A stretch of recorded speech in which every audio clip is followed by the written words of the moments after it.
Bwana Yesu apewe sifa. Ninawasalimu katika jina la Yesu Kristo.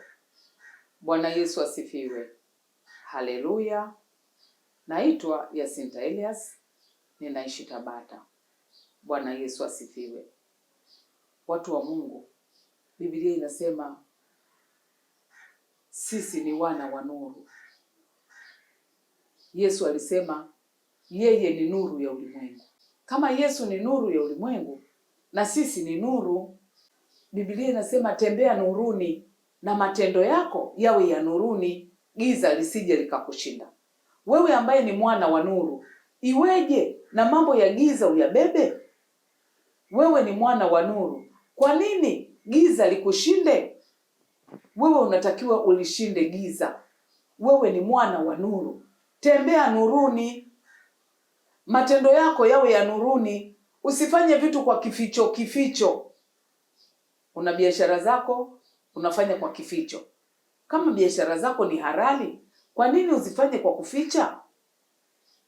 Kama mipango yako ni halali, kwa nini uifanye kwa kuficha?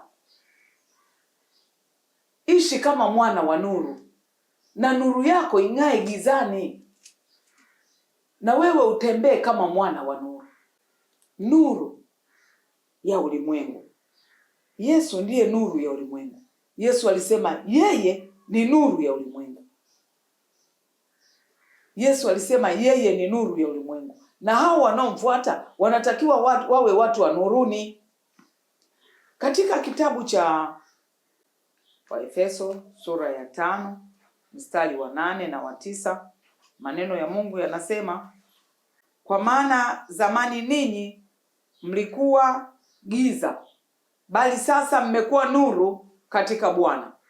Enendeni kama watoto wa nuru, kwa kuwa tunda la nuru ni katika wema wote na haki na kweli. Enendeni kama wana wa nuru. Nyinyi ni wana wa nuru, na kama nyinyi ni wana wa nuru, nuru yenu inatakiwa ing'ae, nuru yenu inatakiwa ionekane, nuru yenu inatakiwa ijulikane pande zote, nuru yenu iwe mfano wa kuigwa. Yesu alisema yeye ni nuru ya ulimwengu, na sisi tunaambiwa ni wana wa nuru. Na kama sisi ni wana wa nuru, matendo yetu yanatakiwa yaonekane. Bwana Yesu apewe sifa. Kama sisi ni wana wa nuru, tunatakiwa kuenenda nuruni. Kama sisi ni wana wa nuru, inatupasa watu wengine wakituangalia waseme hawa hakika ni wana wa nuru. Bwana Yesu asifiwe sana. Yesu yeye ndiye njia, kweli na uzima. Mtu haji kwa Baba ila kwa njia ya yeye. Na kama Yesu ndiye njia, kweli na uzima, na yeye ndiye nuru. Katika Yohana Mtakatifu sura ya 12 tukianzia mstari wa 46, maneno ya Mungu yanasema, mimi nimekuja ili niwe nuru ya ulimwengu, ili kila mtu aniaminie mimi asikae gizani. Bwana Yesu asifiwe. Yesu amekuja ili awe nuru ya ulimwengu, nasi tunatakiwa tuenende kama wana wa nuru. Nuru yetu ing'ae gizani, tusichangamane na mambo ya giza. Ndio maana wanasema kuna nguvu za giza, lakini pia kama kuna nguvu za giza, kuna nguvu za nuru. Na sisi wana wa nuru tuwe na nguvu za Mungu aliye nuru, ili tuweze kumpinga shetani na yeye atatukimbia. Bwana Yesu apewe sifa. Tukiwa na nguvu za Mungu, akili zetu zitajua kupambanua mema na mabaya. Tukiwa na nguvu za Mungu, tutaijua haki, tutaukomboa wakati. Maana vita vyetu si juu ya damu na nyama. Vita vyetu ni ulimwengu wa roho, juu ya wakuu wa giza. Na sisi ni wana wa nuru. Kama ni juu ya wakuu wa giza na falme na mamlaka za giza, tawala za kuzimu na miungu, na sisi wana wa nuru, kwa mamlaka ya Mungu aliyotujalia, tutazipinga, na nuru yetu itaendelea kung'aa gizani. Bwana Yesu apewe sifa. Inatupasa tuishi kama wana wa nuru. Tusiishi maisha ya kubahatisha. Tusiishi maisha yasiyompendeza Mungu. Tunatakiwa tuishi maisha matakatifu, tuishi maisha yenye hofu. kama wana wa nuru, tutembee kwa tahadhari kwenye hii dunia, maana tusije tukajikwaa. Biblia inasema aendaye nuruni hajikwai, lakini anayetembea gizani atajikwaa. Sisi ni wana wa nuru, tuenende kama wana wa nuru, tukiwa na hofu ya Mungu, tukiutafuta utakatifu, tukiwa na hofu ya Mungu, tukijilinda na dhambi, tukiwa na hofu ya Mungu, tukiyatafuta maisha ya ufalme wa Kristo. Bwana Yesu apewe sifa. Tuangalie katika kitabu cha Waebrania sura ya 6 mstari wa 4 hadi wa 6. Biblia inasema, kwa maana hao waliokwisha kupewa nuru na kuionja kipawa cha mbinguni na kufanywa washirika wa Roho Mtakatifu na kulionja neno zuri la Mungu na nguvu za zamani zijazo, wakianguka baada ya hayo haiwezekani kufanywa upya tena hata wakatubu, kwa kuwa wanamsurubisha mwana wa Mungu mara ya pili katika dhamiri zao na kumfedheli kwa dhahiri. Bwana Yesu apewe sifa. Tuenende kama wana wa nuru. Tukirudi nyuma tunamwaibisha Kristo. Tukirudi nyuma hatumpendezi Mungu. Tuenende kama wana wa nuru. Wana wa nuru. Bwana Yesu apewe sifa. Watu wa Mungu, tutafute uso wa Mungu. Tuishi maisha yenye kumpendeza Mungu. Tuishi maisha yenye utakatifu. Tuishi maisha yenye kujua wapi unakwenda. Mchana ukiwa unaenda, huhitaji tochi, huhitaji kumulika na simu, maana aliye nuru anakuangaza. Lakini ukitembea usiku, lazima utafute tochi ili umulike, ili ujue unakokwenda.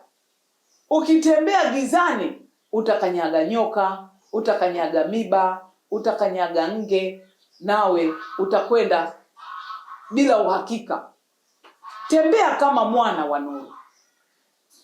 Katika kitabu cha Mathayo mtakatifu sura ya 5 na mstari wa 16, Mathayo 5:16, maneno ya Mungu yanasema, vivyo hivyo nuru yenu iangaze mbele ya watu, wapate kuyaona matendo yenu mema, wamtukuze Baba yenu aliye mbinguni.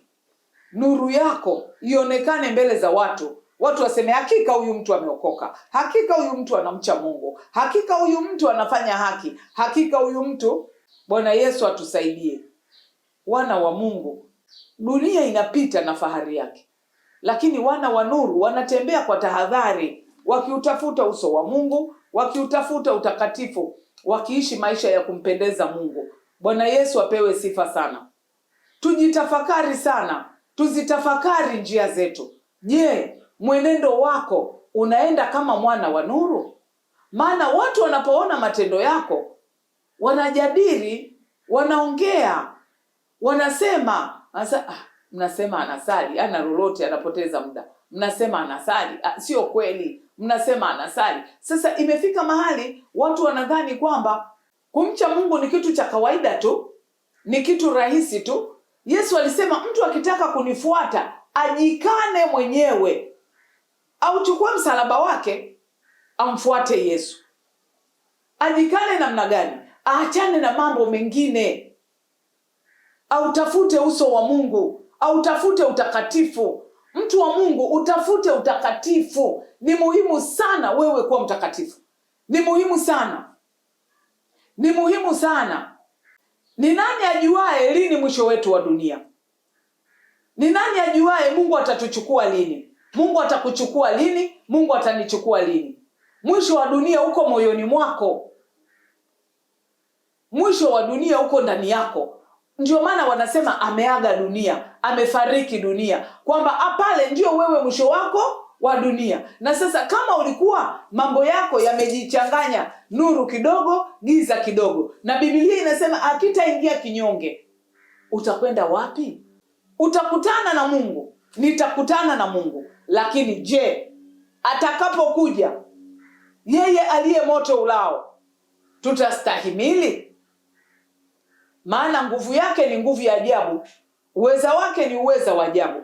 Tuenende kama wana wa nuru, na matendo yetu yawe ya nuruni. Katika kitabu cha Waebrania sura ya 10 na mstari wa 32, maneno ya Mungu yanatuambiaje? Maandiko yanasema, lakini zikumbukeni siku za kwanza ambazo mlipokwisha kutiwa nuru, mlistahimili mashindano makubwa ya maumivu. Bwana Yesu apewe sifa. Kwamba unapompa Yesu maisha, hutaacha kukutana na misukosuko. Majaribu yapo, shetani atakujaribu, shetani ataikutisha, shetani atakuogopesha, shetani atakataka kukuangusha. Lakini ikiwa umesimama vizuri na Bwana, shetani hana nguvu. Ndio maana unatakiwa uwe mshindi. Ndio maana inatakiwa unapoamua kumpa Yesu maisha, achana na vyote vya dunia. Utafute uso wa Bwana. Utafute utakatifu. Yatafute mapenzi ya Mungu. Utakatifu ni muhimu sana. Huwezi kuniambia we ni mtakatifu na bado unacheza kamari. Huwezi kuniambia we ni mtakatifu wakati bado unakunywa pombe. Maandiko yanasema msilewe kwa mvinyo ambao una ufisadi ndani yake. Afadhali mjazwe Roho. Uimbe nyimbo za Mungu. Uimbe nyimbo za Mungu za kumpendeza Mungu. Uimbe tenzi za rohoni. Uimbe nyimbo za kuabudu. Uimbe nyimbo za kusifu. Moyoni mwako wewe umeweka nini, mtu wa Mungu? Mwana wa nuru. Matunda ya nuru. Matunda ya midomo. Matunda yanayotoka ndani yako. Yohana alisema, zaeni matunda yapasayo toba. Matunda yanayopatikana kwako ni ya jinsi gani? Ni matunda ya nuru. Utafute utakatifu. Mungu akubariki, Mungu akutunze, Mungu akuwezeshe. Naitwa Yasinta Elias.